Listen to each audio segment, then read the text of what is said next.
All right, everyone, I think we've got quite a few people in, so I'm going to go ahead and get started.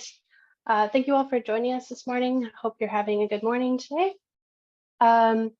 We are recording the session, so if you prefer to keep your cameras off and muted, that's fine. If you would like to pop any questions in the chat as we're going along, the chat function should be at the bottom of your screens. There's also a reactions function, so if during our question session, if you wish to raise your hand and ask a question, then that is where you'll find the raise the hand function. And if you have any questions, you can also pop them in the chat about the functionality or anything. Perfect. So thank you all for coming. I'll start by introducing myself today. So my name is Hannah Box and I work for Como UK, and I am the Community Engagement Officer with Como UK. So what Como UK is a charity that supports shared transport in Scotland and the wider UK. So when I say shared transport, I'm talking about bike sharing, I'm talking about car sharing, ride sharing. It's this idea of a pool of resources that everyone has access to. And the reason that we're talking about shared transport with regards to the low emission zone today is because the project that I'm working on is supporting people in the Glasgow and Edinburgh areas around the low emission zones to access shared transport, because shared transport can be a useful resource to navigating these areas, especially for those who might have to change their mode of transport because of the low emission zones. So I will quickly go through our agenda today. So I'm going to go ahead and introduce all of our lovely speakers. So our first speaker today we have is Dom Callahan from Glasgow City Council, and he's going to be covering the low emission zone, talking about why it's been implemented and kind of the how that's going to impact people living in this area. And then we're going to have Heather Quinn, who is a program manager with Energy Saving Trust, and she's going to be speaking about different funding opportunities for households and businesses. And she's also going to cover some other funding that's available through Energy Saving Trust for if you're hoping to switch transport modes from one that you're using already to something different. And then we're going to have Callum Watkins and Claire Williams with Glasgow Community Energy. And they're going to talk to us about their community energy work in Glasgow, and they're also going to highlight their community bike sharing project as well. And then at the end, I'm going to come in and I'm just going to cover the public bike share that's available in Glasgow, as well as some of the car sharing and ride sharing opportunities that are available to people living in this area. I'm going to post a poll for everyone. This is just to get an idea of what you know about the low emission zone already. If you know nothing, that's perfect, because that's what we're going to be talking about today. It's also what you know about bike share, what you know about car sharing as well. So again, don't feel like you need to know anything, because that's why we're here today. If everyone could just take a minute or 2 minutes just to fill this out. I think it's 3 questions. And then we're going to just jump right in to our speakers today. So if everyone could do that, that'd be great.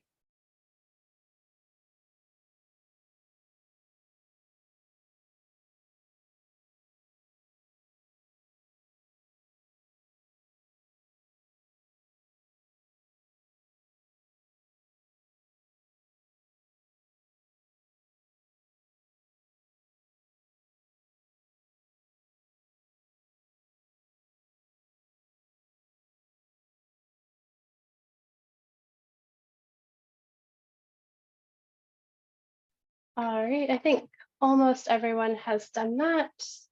A couple of people's left to do that. And I'm gonna, perfect, I think that's everyone now.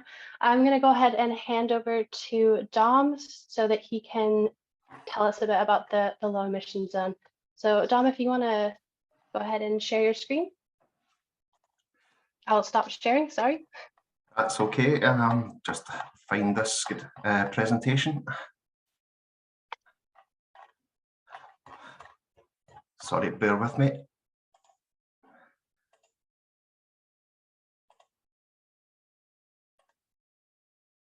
There we are. Thanks very much, Hannah. As Hannah says, my name's Dom Callahan. I'm Assistant Manager in the Sustainability Group for Glasgow City Council, and they've kindly invited me along today to talk about Glasgow's air quality and specifically about the low emission zone. I always like to start by showing this picture of Glasgow, and this pretty much shows what pollution used to be like. It used to be coming from mostly industrial or domestic sources, people basically burning coal. Pollution was so thick that you could take a sample with a spoon, and we had real problems. But the situation has obviously improved since those days. But that doesn't mean to say that pollution has gone away. It just means that the sources and the visibility of it has changed. So now the major source of pollution in most city centres, including Glasgow, comes not from domestic or industrial sources, but it comes from road traffic. And that's the main source of all of the pollution problems that we have in Glasgow. So we have to know what our pollution levels are like, and we operate a comprehensive network of monitoring across the city. In this slide, you can see the green dots show where we have our all singing, all dancing automatic monitoring stations, and we've got 10 of them across the city active at the moment. But those are supplemented by over 100 NO2 diffusion tubes. So those are just small tubes that monitor specifically for nitrogen dioxide, which is the main pollutant of concern at the moment. And that the ability to put these tubes practically anywhere means that we've got a good idea of what the pollution levels are like across the whole of the city. And pollution is actually, levels is actually not too bad in Glasgow. We do have areas where we do have a problem, but in terms of particulate levels, that's small dust particles, we meet all of the Scottish objectives, which are actually a lot lower than those that apply in the rest of the UK or the rest of Europe. In fact, we're very, very close to achieving the very, very stringent World Health Organization objectives, guideline levels for particulates. Where we do have a problem is, as I've said, nitrogen dioxide. But even then, it's very localised. At our monitoring stations, we generally meet the objectives everywhere except in the city centre. But you can see from that graph, that top line there shows the NO2 levels at Hope Street, which frequently is cited as the most polluted street in Scotland. And as you can see, up to 2019, we were recording figures that were up to 50% above the objective that we should be meeting. So things are improving, pollution levels are dropping, but we still do have a significant problem. In fact, just to show that they're improving, Glasgow has had 4 air quality management areas in the past. The whole city used to be an air quality management area for particulates.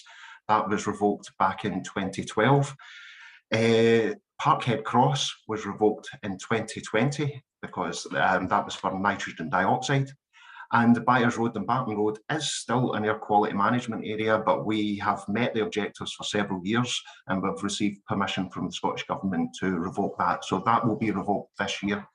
So that leaves, as I mentioned, the city centre as the last area of concern with respect to pollution levels. So some of the improvement that we've seen in recent years has been down to our air quality action plans, where we declare an air quality management area, that's an area where we know we have a problem, then we are by law required to produce air quality action plans. I won't go through all of this, but the actions that we've helped to undertake in Glasgow, but you can see things such as promotion of electric buses, eco-stars, fleet management, and cycle hire schemes, which others will talk about today, all feature heavily in our air quality action plan.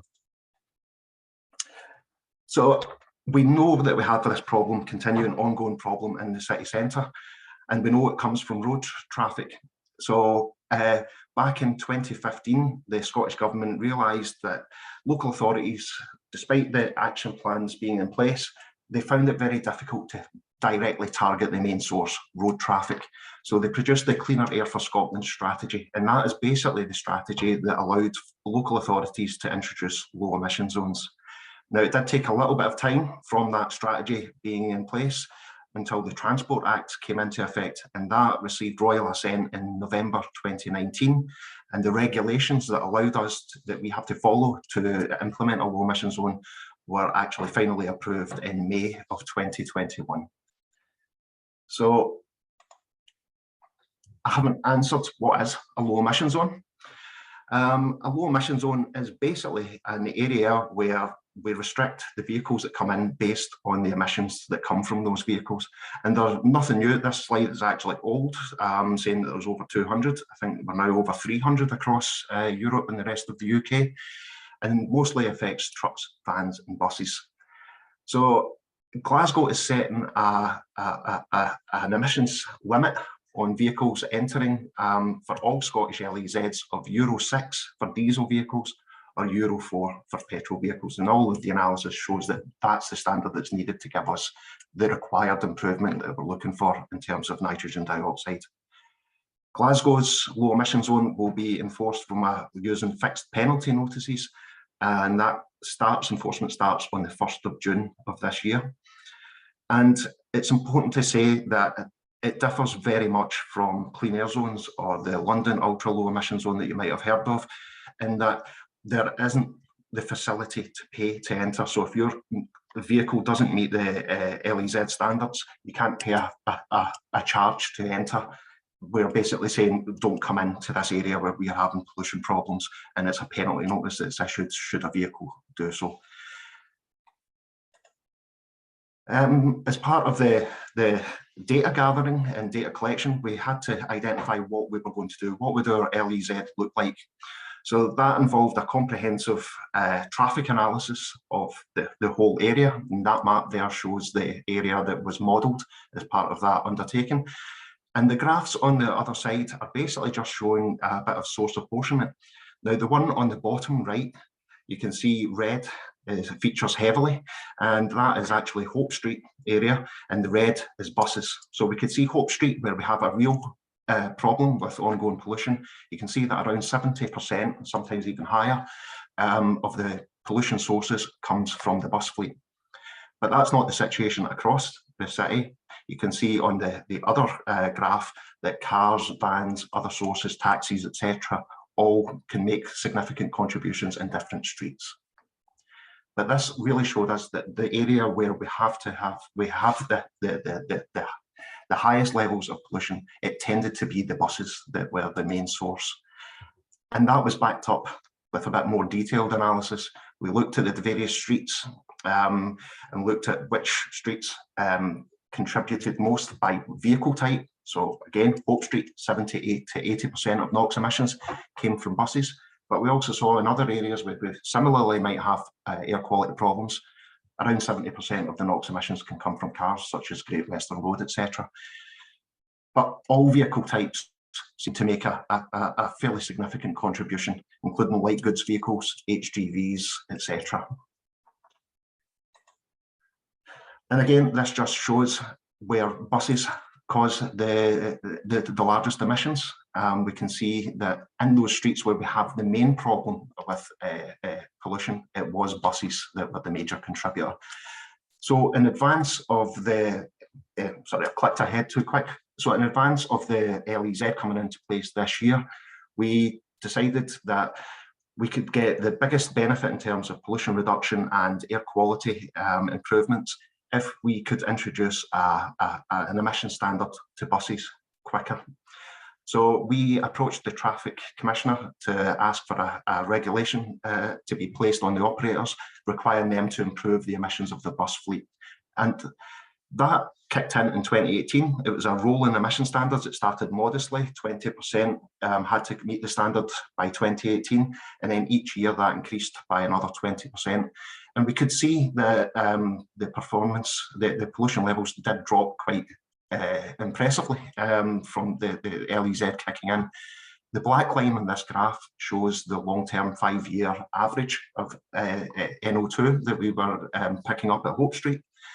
And we could see fairly quickly that levels improved. I don't know if you can see my cursor here, but the slight orange line shows 2020. You can see January, February and March were falling well below the 5-year average.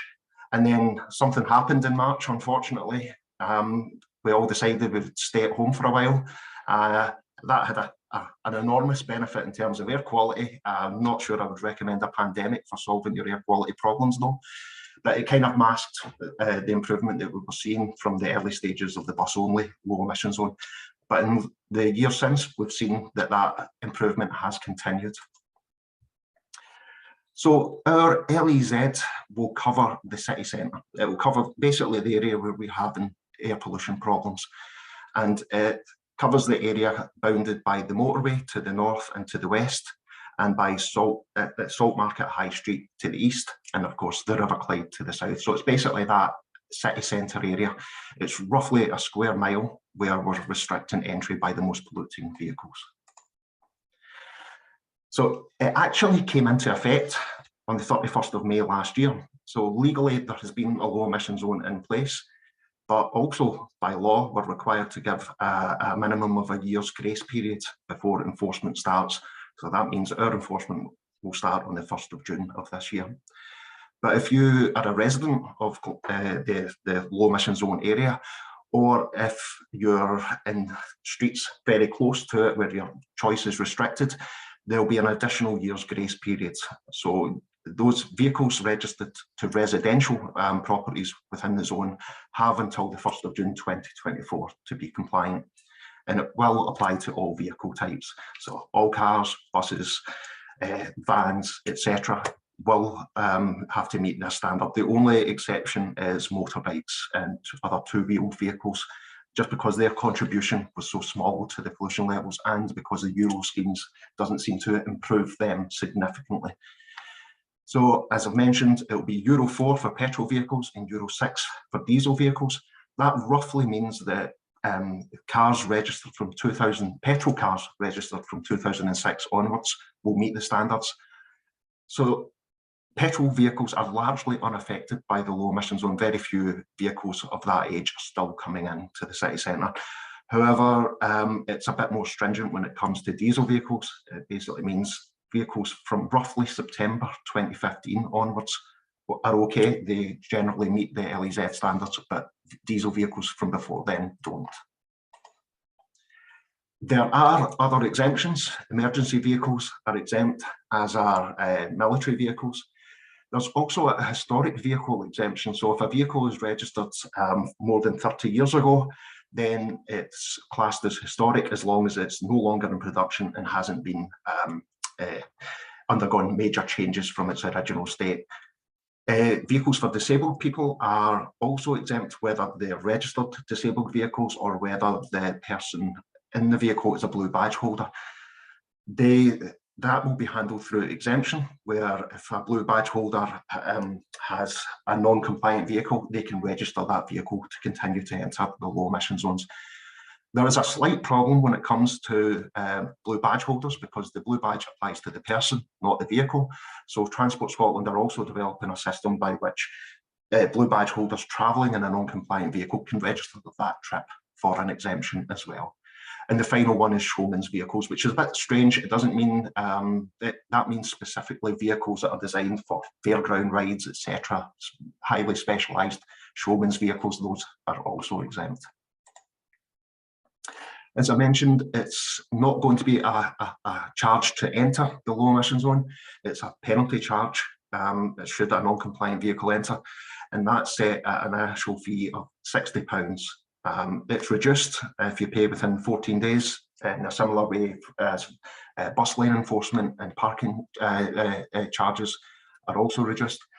But the difference is, with a low emission zone, if a vehicle enters within 90 days, a second time, then the penalty is actually doubled, and that doubling carries on up to a maximum for a vehicle type. So if a vehicle keeps coming in, a car can be charged up to £480 per entry, and a bus, there's another doubling for buses, etc. So they can actually go higher, and that's to stop people or businesses absorbing the cost of entry as just a cost of doing business. We really do want to exclude these disproportionately polluting vehicles from the area where we're experiencing air pollution problems. I won't go into this too much because other talkers later are going to give a bit more detail on the various funds that are available to help comply with LEZs. But because we identified the buses as a major source, a lot of effort has gone into cleaning up the buses, including a retrofit programme to bring them up to that Euro 6 standard. And there's also been considerable separate funding to electrify the bus fleet as well. I'm sure we've all seen a lot more electric, pure electric buses operating within Glasgow city centre. So obviously that is the long-term direction of travel. That's something we want to promote, because a Euro 6 diesel bus is still a diesel bus. We'd much prefer full zero emissions buses on our streets, which is luckily what we seem to be moving towards. Just like to say thanks very much for listening. I'll be here to take any questions that you might have, but there's a lot more information on the Glasgow Low Emission Zone from our website that you see here. If you're looking for information on any of the other low emission zones that are coming in across Scotland, there's a general low emission zones website operated by Transport Scotland. And any questions at all that I can't answer here today, please feel free to drop a line to low emissions lez@glasgow.gov.uk. Thanks very much. I'll just stop sharing now. That's great. Thanks so much, Dom. We do have time just now for about 5 minutes. If there are any questions, if anyone wants to raise their hand and ask a question, or I'll check the chat and see if we have any questions in the chat.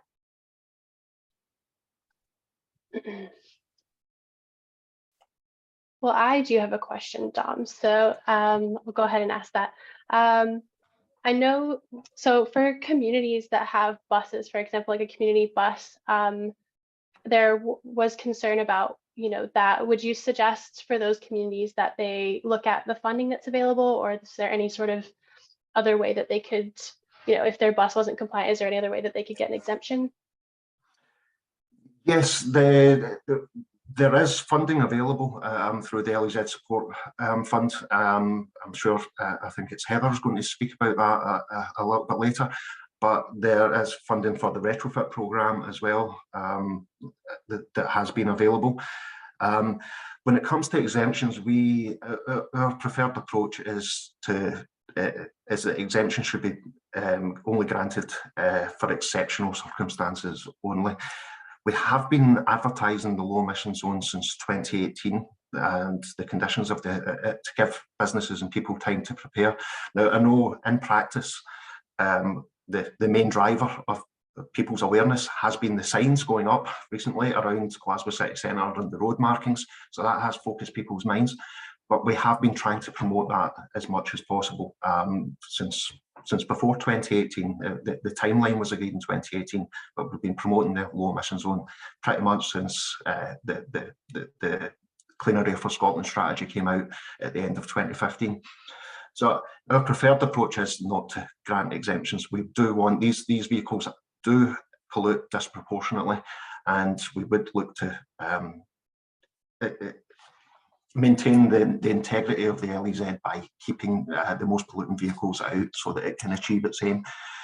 The exemption process will be published on the Low Emission Zone website next month. It will go live in March. But as I say, it would have to be a very strong case that was made, and Glasgow City Council, just like all of the low emission zone authorities, are limited in the exemptions that they can deliver. They are time limited to a maximum of 1 year through the legislation. So any exemption can only be granted for a year at a time. But if any organisations feel that they're having trouble complying with the LEZ, I would urge them to get in contact with Glasgow City Council through the LEZ inbox, and we can have a discussion. But the principle of vehicles that don't meet the standards not being allowed entry into the LEZ is one that we're looking to maintain as much as possible. That's helpful, thank you. I do see a hand up from Beth Hedlin. Hi, I'm just wondering, buses seem to be crucial for the problem and crucial for the solution. And so I'm just interested in kind of how you have got bus operators on board, who the bus operators are in your area, and how, you've kind of worked with them and engaged with them and got them on board with everything that you need them to do. Thanks very much, Beth, for the question. Yes, when we identified that buses were the major source and that we had alternative method of trying to improve the emissions from them at an earlier opportunity than waiting for the Transport Act allowed, then that started off a process of engagement with the bus operators. So we had to enforce what we called phase 1 of the LEZ, which applied to buses only. We didn't have the powers under the Transport Act at the time, so we had to approach the traffic regulator to apply a traffic regulation order to the operators. But that was done in conjunction with a lot of talks with the operators to see what their existing vehicle fleet were like, what their renewal plans were like without an LEZ, how an LEZ would accelerate that, and not beating about the bush, funding was a big issue for the operators, and one that took a lot of negotiations between ourselves, the operators, Transport Scotland and the Traffic Commissioner. So I mentioned in one of the slides the BEAR fund, the Bus Emissions Abatement Retrofit Fund, and there was a lot of talk about how that fund would be structured, what kind of contribution it would make, what kind of contribution would be required from the operators. And I'm not going to lie, it took a lot of negotiation and a lot of talk, but we did come up with a scheme that satisfied both the operators and ourselves in terms of cleaning up the bus fleet as quickly as possible. So we did introduce, again, a phased approach. It wasn't like by this date you have to comply. It was from the end of 2018, 20% of your buses have to comply, and that would increase by 20% a year up until we have full compliance. The bus operators have actually gone beyond what we wanted in terms of the LEZ. So as I mentioned, we're not mandating that it had to be electric buses, but a lot of the operators have really embraced that as the future, and that's really beginning to show in the numbers. But it's been an ongoing process over the last 5 years with the bus operators, just to try to get them to move slightly quicker. And I'm happy to say that our latest results show that the buses are now fully compliant in Glasgow with the LEZ emissions criteria, and that is really shown through in the figures that we are seeing in terms of pollution levels. That's great. Thank you, Dom. That's really helpful. I hope that answered your question, Beth. There are a few questions in the chat. I'm going to move on to our next speaker just because of time. But Dom, if you can answer them in the chat, that's great. If not, then we can try and come back to those at the end, if that's all right with everyone. So our next speaker is Heather Quinn from Energy Saving Trust. So Heather, I'll hand over to you and let you talk about funding that's available. Thanks very much. Can you see my screen okay? Yeah, that looks great. Thanks. Fab. So hi everyone, I'm Heather Quinn, Programme Manager at Energy Saving Trust, and I'm going to talk about funding that's available, primarily the Low Emission Zone Support Fund. So this year, Transport Scotland provided £5 million worth of funding to support low-income households and micro businesses and sole traders prepare for the upcoming enforcement of the 4 low emission zones in Scotland. So through the Low Emission Zone Support Fund, what's available is a £2,000 grant for the safe disposal of older polluting vehicles to help people move away from the vehicles that are emitting the most harmful pollutants from their exhausts and tyres and road debris. These vehicles should be scrapped at an authorised treatment facility in Scotland. Authorised treatment facilities are regulated by the Scottish Environment Protection Agency. After this, up to £1,000 is available through the Travel Better grant, which I'll go into in a bit more detail to help applicants move towards shared and active travel. For businesses looking to apply for the funding, they must be a micro business or a sole trader, and they must operate within 20 kilometres of one of the low emission zones. That's Aberdeen, Dundee, Edinburgh and Glasgow. They must have owned the vehicle since September 2020, and the vehicle must be uncompliant with the low emission zones. So Dom did talk about vehicles that are eligible to enter the low emission zones penalty free. So just to be clear, that if anyone owns a petrol vehicle or is running a petrol vehicle that was registered from 2005 or earlier, then that could be eligible for this fund. And if they're running a diesel vehicle that was registered before September 2015, that could also be eligible. They are approximations, not every single vehicle lines exactly on those dates, but the majority do. And the vehicle must be taxed and have an MOT as well. For households, it's very similar eligibility criteria. So they must be in receipt of benefits from the Department for Work and Pensions. Again, they must live within 20 kilometres of one of the low emission zones. So in Aberdeen, Dundee, Edinburgh and Glasgow. And they must own the vehicle for more than 12 months. And again, the vehicle must not meet the LEZ standards, and it should have tax and MOT. Once the vehicle's been scrapped, businesses and households can apply for the Travel Better grant. So the whole purpose of the Travel Better grant is to shift towards active and shared transport options. This year is the first year we've introduced Travel Better for businesses. So it was a little bit of a pilot, as it were, but we did offer up to £1,000 for businesses to get electric cargo bikes or non-electric cargo bikes. So perfect for businesses that are needing to carry cargo about, so courier businesses, or even food delivery services and hospitality services. For households, the Travel Better Fund has been opened since it launched in 2020. Up to £1,000 is available for 2 adults in the household. So that's a maximum of £500 each.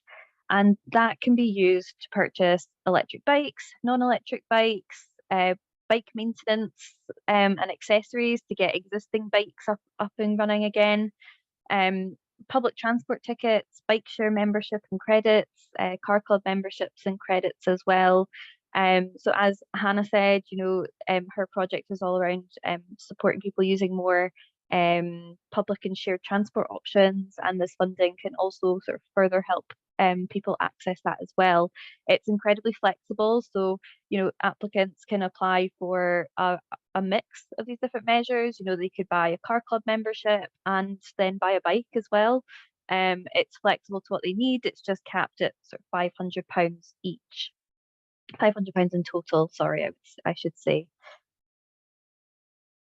In terms of why people should take action, I think Dom's pretty much covered that, but in terms of why they should apply for the Low Emission Zone Support Fund, by disposing of older, less efficient vehicles, the most polluting vehicles, these vehicles are typically more expensive to run. So the likelihood is that you're going to be saving money on your travel costs, but they're also, require more maintenance. The older the vehicle typically requires more maintenance, so you'll be saving money on that as well, especially if you do take up the Travel Better grant and switch to active and shared transport options.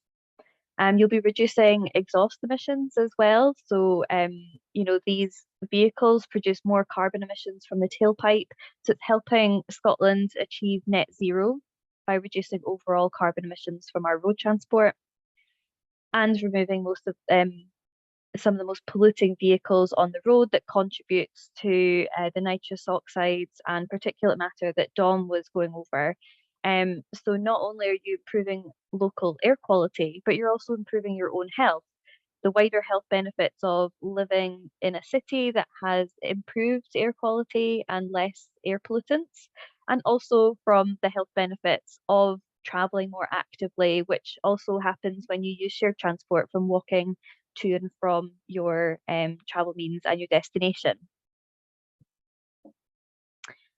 And it's not just the Low Emission Zone Support Fund that's available either. There's a range of funding available thanks to Transport Scotland and providing support. Some is specifically to support people transitioning and preparing for the low emission zones. So the support fund that I've gone through, and also the Low Emission Zone Retrofit Fund for any micro businesses and sole traders that are operating specific vans or even taxis, and some wheelchair accessible vehicles as well. So there are only certain retrofit technologies available for certain models, but that is all the information on that is available on our website. And for businesses and households as well, there's also interest-free e-bike loans available towards purchasing a new electric bike or cargo bike as well. This also includes adaptive bikes for people who cannot ride standard cycles and need a special adaptation for them. And there's also the low carbon transport loans as well to help households and businesses shift towards electric vehicles. I would say that the low emissions loan retrofit fund and the low carbon transport loans are currently closed, and the e-bike loans and the LEZ support fund are soon to close as well. So do just keep an eye out on our website, or if you're looking to apply, I would recommend that you do so soon to avoid missing out. But you can look on our website for any further changes. And that's a link to the website there. So energysavingtrust.org.uk/listing/grants and loans. You can see the full range of funding that's available. And you can also email me as well if you're struggling to find any information or if you've got any more questions. That's But great. yeah, Thank you so that's much, Heather. Thank you. Just gonna check the chat, see if there's questions. There's a question about the kind of the amount of funding. So, you know, obviously there's £1,000 available. I think that was right for businesses to replace with a cargo bike. There was a question about, you know, if it's more than £1,000, then, you know, is there something else that can help cover that? I would imagine the loans, but I'll let you answer that question. Yeah, absolutely. So yeah, the £1,000 can be used as a contribution towards the overall cost if the cargo bike is more expensive than that, which they typically would be. But yes, businesses and households can also access the e-bike loan as well to cover the remaining costs. And that was, I imagine that might be an interest-free loan. Yes, that is interest-free. Yeah. Okay. We do have a question. I'll take one more question of Tricia Fort. Hello, I'm chair of Carlton Community Council, which the western boundary is the High Street and the Salt Market. Now, I knew the LEZ was coming in, but there will be lots of people probably in Carlton who have to get into the city centre. So a couple of questions. One is, there were challenges with the taxes, I think, not being able to be compliant. Now, I guess lots of people here use the taxis, but also small businesses, their boundary won't necessarily stop at the Salt Market or the High Street. So do these concessions apply to them, or the funding opportunities? Yeah, absolutely. Good question, Tricia. So yes, the funding, providing they can evidence that they operate within 20 kilometres of any of the zones, then we will award funding, providing that they meet all the other eligibility criteria. So if a business's offices is situated just outside that boundary, but they do operate there, then they can contact us and we can tell them what evidence to provide to clarify that. But I would say as well that, you know, it is taken by the postcode prefix, so the first sort of 3 or 4 digits of postcodes. It's not the full postcode. So if part of an area sort of it sort of is half across that 20 kilometre radius, the border, then we will fund anyone whose prefix sits within some of that, if that makes sense. I don't know if I explained that well. Yes, we're all within 3 kilometres of the border. Oh yeah, you'll be grand. And the taxis? Same for taxis. Yeah, taxis are also within 20 kilometres. No, sorry. Lots of people here will get a taxi from the city centre, but there was quite a bit in the press about taxis that weren't compliant. And do we have as many taxis as we used to? I can't answer around how many taxis are operating. I think that's more of a question for Dom. I think so too. He's smiling.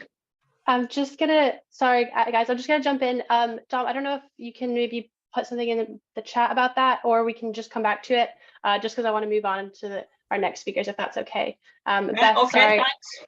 Yeah, thanks, Trisha. Hopefully we'll have a bit of time at the end and we can come back to that, or Dom might be able to answer it. But I'm gonna move on and let Claire and Callum come in and tell us about their work in Glasgow with community energy and also with their bike share scheme. So I'll hand over to you. Brilliant. Thanks a lot, Hannah. I'm just going to share my screen. Fantastic. I'm Callum, and together Claire and I are going to double team this presentation. We're really wanting to share a bit of our story and what we've been working on with community shared e-bikes. So in terms of what the content of what we're going to talk about, just going to give you a bit of a background for what community energy is, and so what we do is Glasgow Community Energy within that wider body or wider sector, and then what we've kind of been doing recently around shared e-bikes, and then what's next. Hopefully you find it interesting. Please ask lots of questions and get in touch with us afterwards. We'll hopefully be able to share the slides with you anyway. So just a kind of a big overall picture. This was created in 2012. It's a really helpful kind of overview, I think, and picture of all the different areas in which community energy can operate. So there's quite, they bring together lots of different people within the community, but also diverse objectives depending on the different groups that operate. And we sit in amongst quite a lot of these different areas as Glasgow Community Energy. Our main focus is around creating energy projects, so enabling community-owned renewable projects.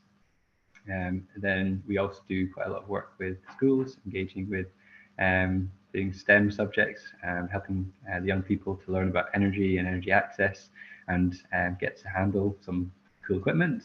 And then we're also about bringing people who are within different communities together to enable them to start their own projects, looking at how we can alleviate poverty through energy access, but also create funding through our projects for different projects that communities want to run.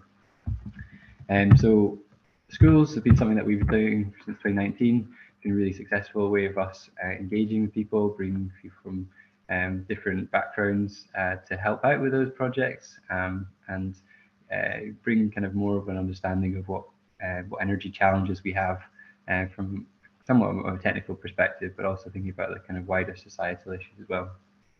So what we did in 2020 was we installed solar panels on the roofs of 2 schools. One of those is in Glendale Primary School, which is Pollock Shields, down the bottom, and the other one was in Ashton Secondary School, up in Easterhouse. So 2 quite different areas, different communities, and those projects have now been running for quite 2.5 years now, and that those projects generate income, which then we can spend on other projects within those communities. Our structure is as a cooperative, so we have members, both individuals and organisations, that can participate in the running of that cooperative, in the governance of it, and then deciding how we spend the money that we get from generating energy. So how do we get to shared e-bikes? I guess so. There was a kind of different angle here, and this is really around Claire's connections with the Northern Corridors communities volunteers. And so we looked at looking at what grant funding was available to develop bike schemes. The area that Claire works in is quite far from the city centre, so access to public transport is often less available. And so we were looking at different options for creating bike libraries, understanding how we can do projects that can enable more low carbon transport, local journeys, including, I think it was mentioned earlier, looking at cargo bikes as well. So in 2021, we received a grant from Como UK to look at developing an off-grid electric bike charging hub. So I'm going to run you through what that looks like. So back in, I think this must have been summer 2022, roughly, we have a community garden in Christon, which has a number of shipping containers. And so we installed 6 solar panels on the roofs of these containers. You can see us putting the planks in there for mounting those panels, and one of our electric bikes. Here's another one of installing solar panels. So you can see how big they are. We put them up there, and we kind of clean them every so often. It's pretty low maintenance, and they're pointing south, so they can produce as much energy as possible. And then we have inside the shipping container our monitoring solution. So we've got a display that tells us how much energy we're getting from the sun, and then how much that's being stored. Those two big, the bottom right image is two big batteries that store energy.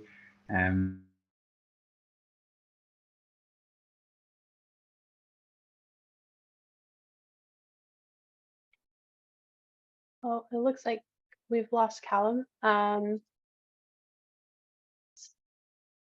He might have to come back in. Don't know. Claire, are the slides on his computer? They are on Callum's computer. I'm sure he will get back in very quickly. I think what he was just saying there is about the leisure batteries that we have as part of the setup, and these were installed and the setup kind of launched last autumn. And obviously we're working on our monitoring solutions at the moment, and going to try and look at the pattern of use probably more through the summer months, because winter's not the best time for solar or cycling. So that's where we are at the moment. Unfortunately, I can't move on the slides from there.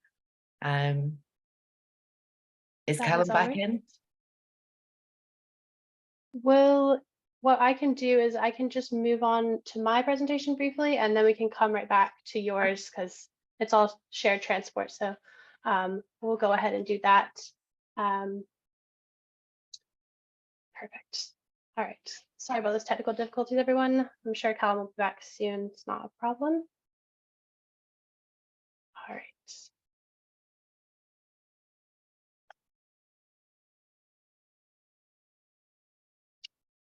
All right.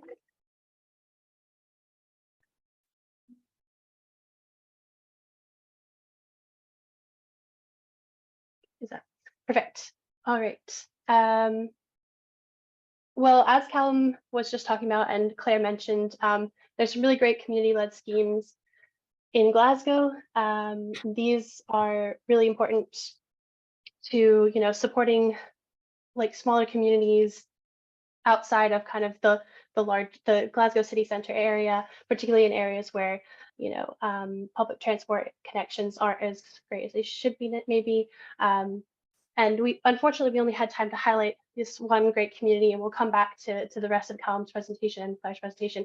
However, if you're looking for community bike sharing in your area and you're not in the area that Claire and Callum are, then please do get in touch, because there are other community groups that do operate similar schemes.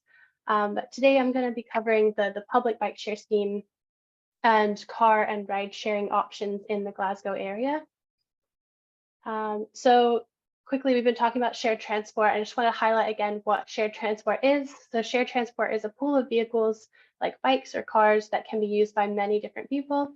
When we say shared transport, this generally includes shared cars, shared bikes, and shared rides. And shared transport may be operated by a range and combination of organizations and stakeholders. So they could be private companies, charities, community groups, and even individuals can run these things as well. So the public bike share scheme in Glasgow is operated by OVO or Nextbike. You may have seen these shiny green bikes around the city. This is a private company, but they're also maintained by a local bike charity called Bike for Good. Many of you may have seen these or even used them, but this is a station-based bike share scheme, which means that you have to hire a bike from a station and drop it off at a designated station as well. There are two types of bikes that can be accessed. Generally, most stations have both, I think, but if you have the app and use the app to access these bikes, then you'll be able to see what's available at every station. You can access via the app, or you can also access these things through the website or online, through a helpline. So if you don't have a smartphone, you can still call up and get access to these bikes. These things you pay per minute usually, so you can access without a membership. So if you're only using it on occasion, you pay per 20 minutes. But if you have a membership, then there are some benefits. You get the first 30 minutes of your ride free. And generally, you know, if you're using it for an A to B journey, then you can access a lot of the city in 20 minutes, especially on an e-bike, depending on where you're going. But a lot of these stations are located near public transport. So if you're doing a part of your journey, if you're doing the first part of your journey by public transport, then you might be able to do, you know, the last half mile by bike if there are these stations near you. So I just wanted to highlight some of the advantages to using bike share, not only the public bike share scheme, but community bike share like Callum and Claire's. Some of these advantages are, you know, mental and health benefits to doing this. There's a reduction in emissions, obviously, from if you're switching from a car to riding a bike. Obviously, bikes are compliant with the low emission zone because you're not going to have any emissions. And using bike share can also save you money on transport. It could be cheaper. You're only paying for the bike while you're using it, so you don't have to worry about storing the bike. You don't have to worry about the maintenance of the bike. So again, there's that difference. You know, there's saving money there. And finally, the bike scheme is helping more people access cycling. For people who don't have a bike and couldn't afford to purchase one, you know, they're available there in the city. And it's allowing people to make these journeys that they might not have been able to do otherwise. So this it's a great option if there's a station near you. Sorry. Moving over to car sharing options in Glasgow. So there are several companies that offer traditional car sharing. So this is kind of accessing a car when you don't without having to own one. It's a similar way of accessing as the bike. So first you register online or through the app, and then you can actually unlock the car through the app on your phone, or that you can get a card sent out to you, like there's a picture there, and you can usually tap on the front of the car and it unlocks it for you. So these vehicles you'll find in designated bays around the city.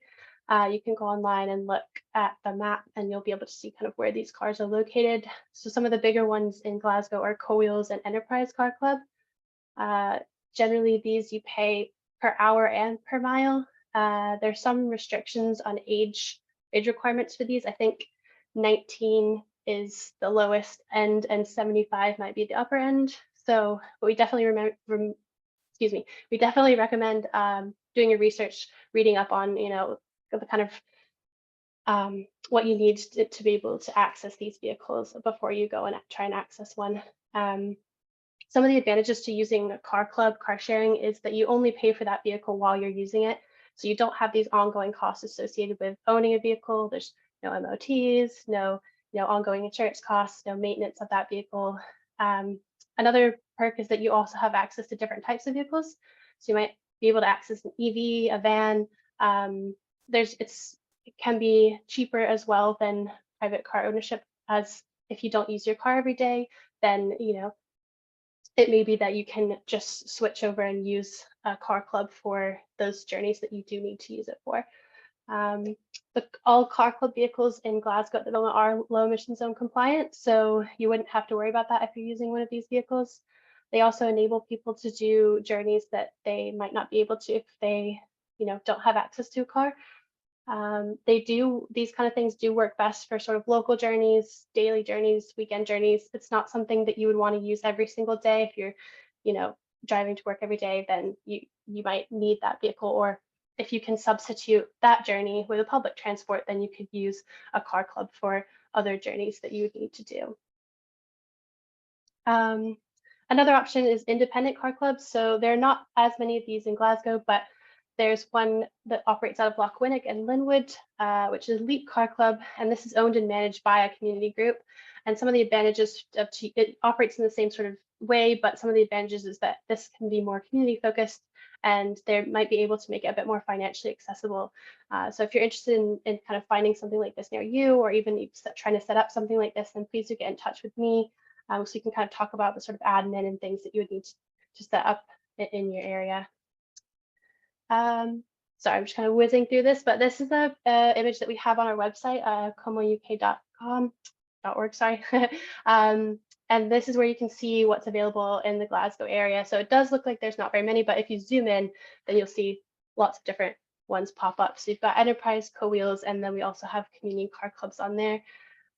There's some groups we are not shown here due to different data protection, but if you are interested in finding something in your area, again, please do get in touch, because there might be something that we could connect you with through email, just that we're aware of that's just not on our map.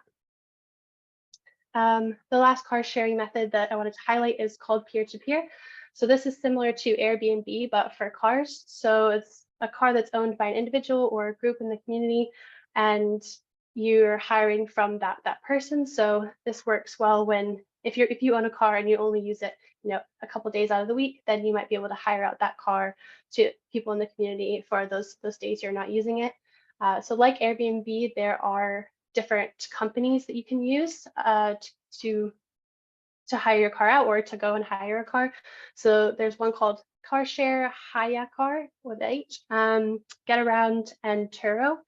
So these companies operate around Glasgow, and if you're interested, we just recommend kind of doing your research, seeing what might work best for you. Some of the advantages to using this type of peer-to-peer scheme is that sometimes the vehicles are more conveniently located. If your neighbors got their car up on this platform, then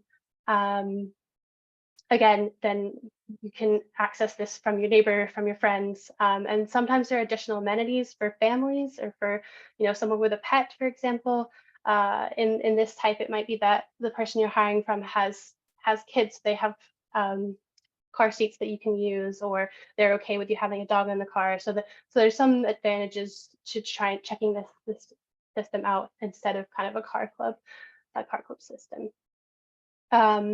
We are aware of some people that kind of have their own independent peer-to-peer groups. They kind of have through a WhatsApp or something. If you're interested in doing that, then it does work, but we just kind of recommend getting in touch with us to have a chat about that, because we can kind of talk you through some of the insurance and different admin that you would need to do, just to make sure that you're doing it properly and that everyone's got insurance coverage and things like that. The final thing I wanted to highlight is just called ride sharing. So it's also kind of referred to as lift sharing or carpooling. Many of you may already do this with your friends, with your family, with coworkers. I know I don't have a car, so I do it with my friends. We kind of call that informal ride sharing, sorry. There are also formal ways of doing this as well. So there are companies that can help you find rides that people are doing in your area, so similar journeys. So one example of this is Lyft Share. There's one called BlaBlaCar as well. There are a couple of others, but those are the ones that are operating in the Glasgow area. So what you do is you register online, you create an account, and then by doing that, it kind of creates some security. You can meet the person through that account, and you have a chat with them, and you decide, if you want to do that journey with them or not. So it's just a good way of finding, if your friend's not going to Edinburgh for the day and you need to go to Edinburgh, then it's a good way of finding a ride to that place without having to drive there. And some advantages to ride sharing are just kind of reducing the single occupancy of cars, obviously reducing your emissions, and helping to share vehicle costs as well. So you can, get some money for petrol and things like that, or vice versa. So I realized that was a very quick run through. That was quite fast. But I just, if there's any questions about this, please do ask them. So I talked about public bike share, car sharing, and ride sharing as well. So if there are any questions, you just pop them in the chat. I will stop sharing now.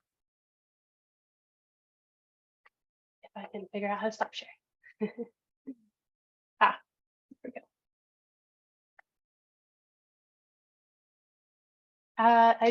Callum is back. Perfect. I will hand back over to Callum then, just let him finish his presentation. And then we can have a bit of a breather and take some questions, if that sounds good.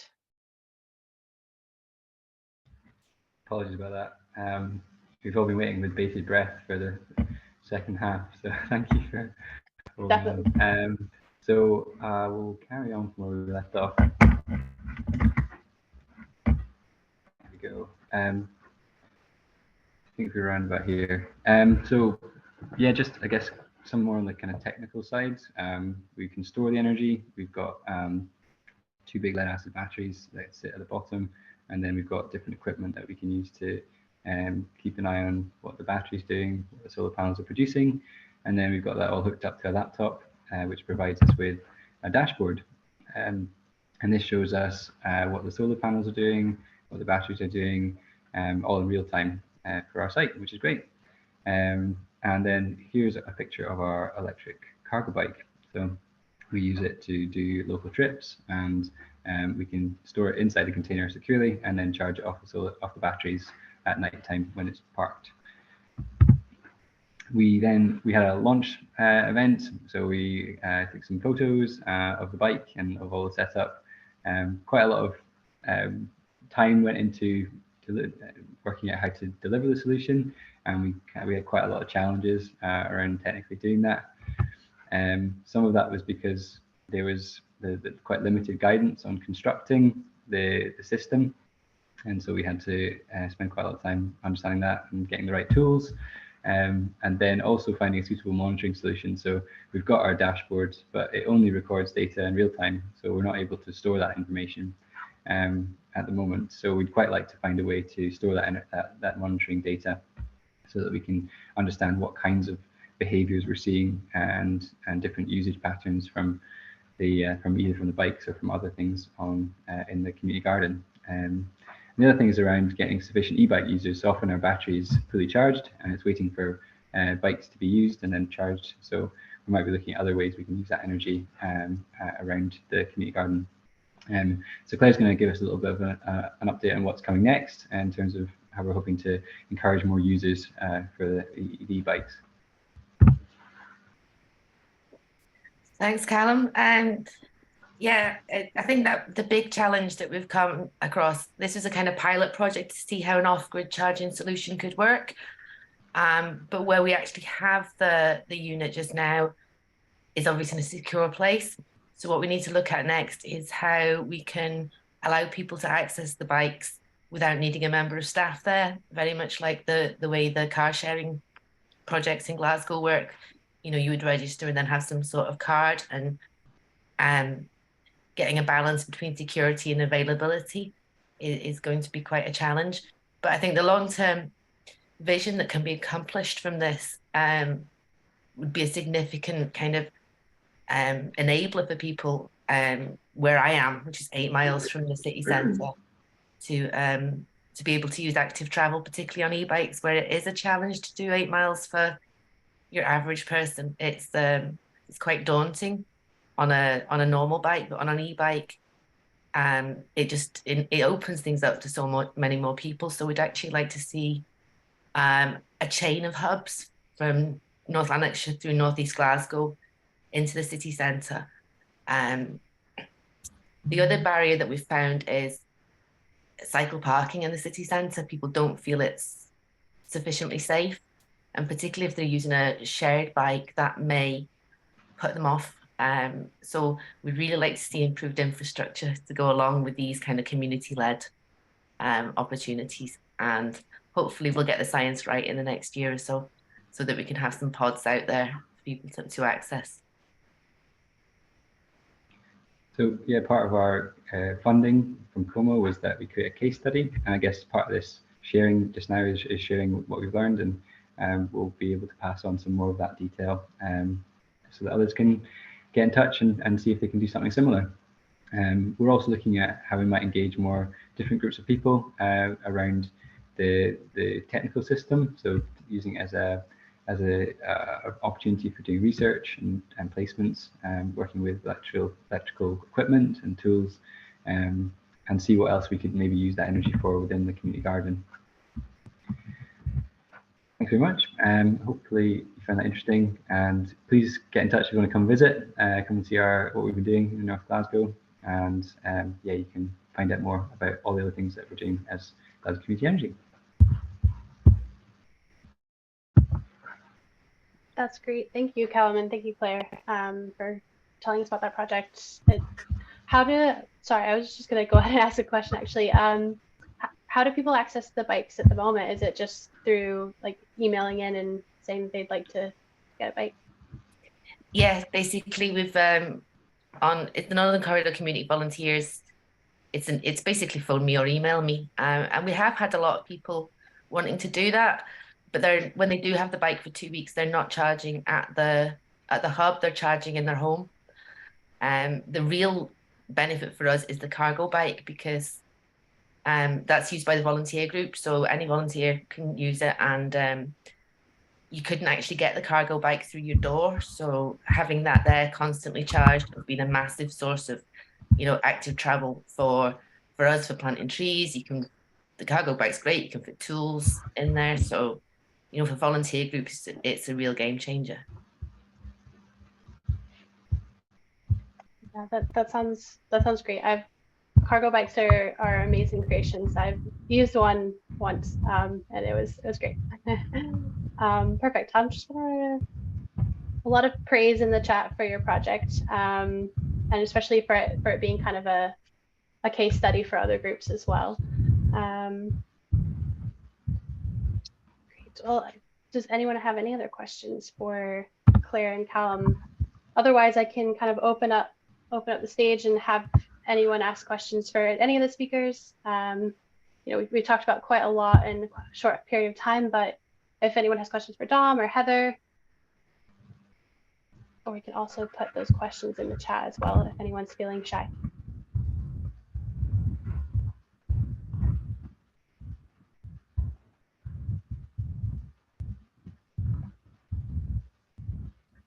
Well, I will go in and jump in with another question. My question is for Dom, actually. I know I've heard that there have been plans, you know, for, you know, increasing kind of active travel routes through the city center. I don't know if that's kind of happening in tandem with the low emission zone project, or if the low emission zone project was a catalyst to those plans for active travel. Hannah, I'll start by stressing that we do have a sustainable transport team. I hate to speak for them, but what I can say is there has been significant expansion of the cycling infrastructure within Glasgow with the City Ways project, so the various different city ways, those are the longer routes. We are also working with our avenues team in terms of the progression of the avenues project. You've seen the Sucky All Street is the first one, but that's going to be massively expanded over the city centre, and all of those incorporate active travel infrastructure. I do have experience of it from the air quality point of view, because every year we apply for, I mentioned in the presentation about our air quality action plans, and one of the main actions within that is promoting sustainable transport. And our sustainable transport colleagues apply to me every year for me to apply for Scottish Government air quality action plan funding for specifically active travel. So that's things such as bike shelter improvements at schools or on street, that kind of thing, and around tower blocks as well, for example. So the big infrastructure projects, the actual separated cycling routes, for example, they're funded separately, but the air quality action plan funding does help with things such as cycle parking, and that can be quite significant amounts of money's been spent on that over the years. I think in terms of cycling provision in the city, it's improved remarkably over the last few years, and the plans that are in place for the next few years are going to really expand on that. One of the big examples of that is the Spaces for People programme during the pandemic. The presumption was that all of those would be made permanent, taking away road provision from traffic and giving it back to people and sustainable transport. You're also going to see the People First zone in Glasgow within the next 5 years, I believe the timescale for that is, and that's it's not a pedestrianised area. There will still be access for vehicles, but it'll be lots more street space given over to sustainable transport, walking, wheeling, etc.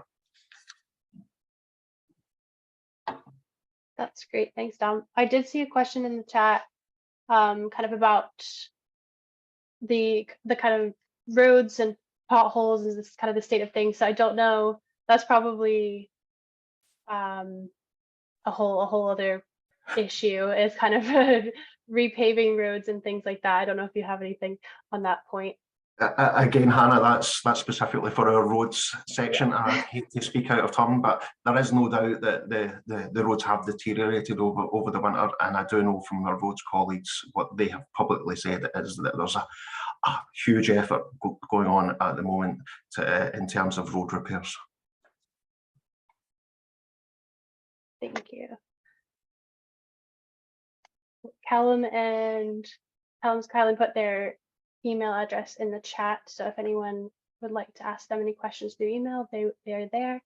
I wanted to share with everyone, Callum and Claire as well, is that we do have funding to support projects as well, bike sharing and car sharing projects.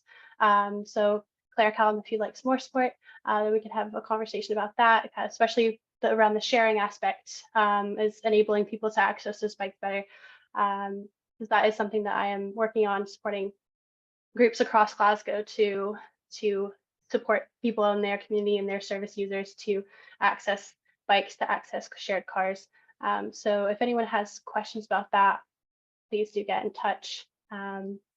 We are running a little early, so if anyone has any final questions, or I can let us go and have an early lunch. Before everyone leaves, apologies. I'm going to put up a poll again. It's the same questions as the beginning, just to kind of get an idea of whether people found this useful, if you've learned something. Hopefully you have. Again, if you could just fill that out really quickly, it'll just take a minute, less than a minute, 30 seconds. Dave's just putting that up now. Just give us 1 second and then you can leave us. Yeah, so that's just up now. If you could just do that again.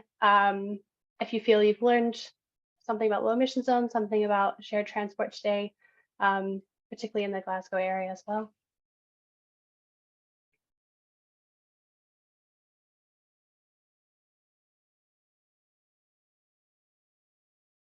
And I really appreciate everyone for coming today. If there were questions that weren't answered, just do get in touch and I can, put those to the right people, as well as, if there are questions for myself to answer, then I will aim to answer those the best I can as well.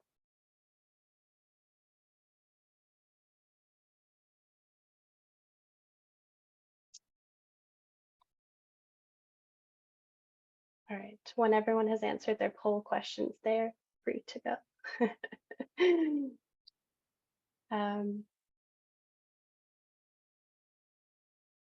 And I'll just say a final thank you, Claire, Callum, Heather, Dom. Thank you so much for coming and for speaking today.